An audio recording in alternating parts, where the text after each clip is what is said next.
Okay, so I'm Esmi Ward, and I'm Director of Manchester Museum here at the University of Manchester.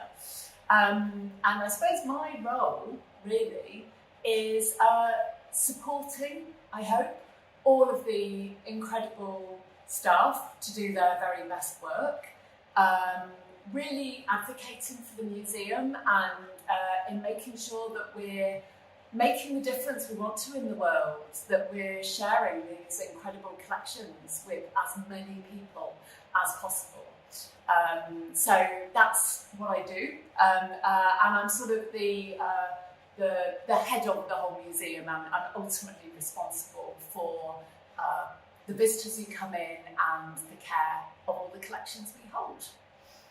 So that's what I do in theory.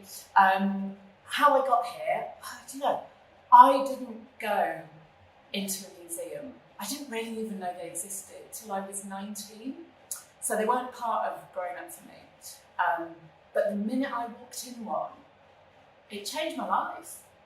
It was suddenly, this world was bigger than I'd imagined. It was this really cool place. And I have worked in museums for my entire life.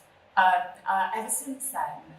So I started in art museums, and actually I was a teacher. So I was teaching from tiny toddlers right the way through, thinking about what these museums might teach us about different forms of learning, and that idea that museums can be a place for everyone to make connections is really central to who I am and what we're trying to do and how I've ended up in this role.